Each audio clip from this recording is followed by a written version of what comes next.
I wanted to meet with business leaders, with ICE officers, with local law enforcement to try to understand a little bit better what's going on so that we can tone down the temperature a little bit, reduce the chaos, but still allow us as a federal government to enforce the American people's immigration laws. That is the purpose of my visit. Now, this is step one or step two of that process. There's going to be a lot of work that follows through from here. I'm happy to talk about that, but I think I learned a few things that were very important. So number one of the things I learned is that the guys behind me are doing an incredible job, and frankly, a lot of the media is lying about the job that they do every single day.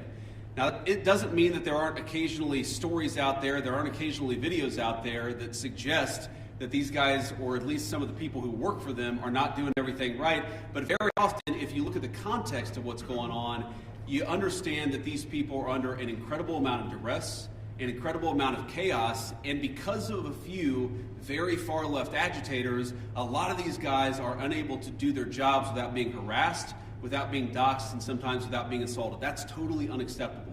And that's one of the things that I want to send a message to is, yes, come out and protest me, protest our immigration policy, but do it peacefully. If you assault a law enforcement officer, the Trump administration and the Department of Justice is going to prosecute you to the fullest extent of the law.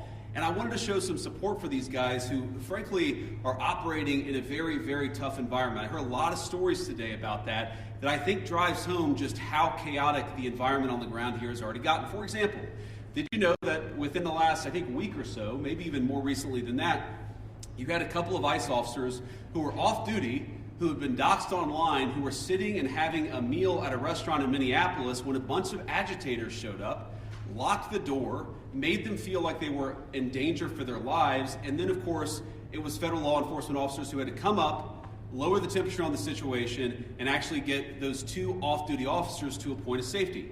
Now imagine, if you would, your life and your perspective on law enforcement if you can't even go to a restaurant without some agitators locking the door and making you feel like your life is in danger.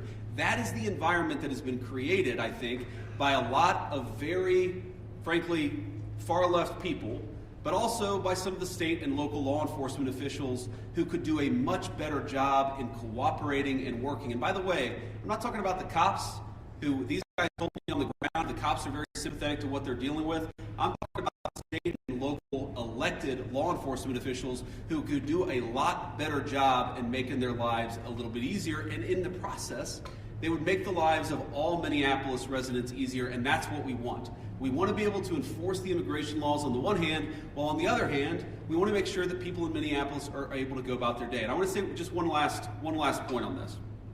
So I heard from a business leader today. He told me a very tough story, and I think so much of what's gone wrong in Minneapolis is people not trying to understand the perspective of somebody else. Try to understand what somebody else is experiencing, whether they're a law enforcement officer or anybody in the community here in Minneapolis. So they told me a story about this manufacturing facility where an illegal immigrant was being arrested, and as these employees are going into the manufacturing facility, all of a sudden an illegal immigrant shows up, they don't know it's an illegal immigrant, and then a bunch of ICE officers descend.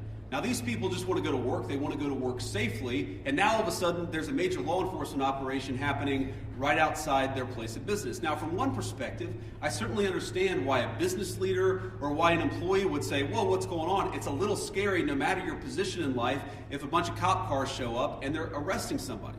Now the additional context is that we know that people online have been encouraging illegal immigrants that one way they can evade arrest is by showing up at a legitimate place of business, making it impossible for these guys to actually enforce our immigration laws. So while I can understand the perspective of somebody who doesn't want to see an arrest happen at their place of work, I can also understand the perspective of our immigration enforcement officers who have to do their job and can't allow a heckler's veto over our immigration enforcement. And so much of what's gone wrong is the failure to do that. And here's the point. We can do a good job of enforcing our immigration laws without the chaos, but it actually requires the cooperation of state and local officials. If you look at blue cities and blue states, red cities and red states, you go to Austin, Texas, or Memphis, Tennessee. You go to the state of Texas, obviously a very red state, or the state of Tennessee, a very red state, but you've got blue cities within those states, you do not have this level of chaos.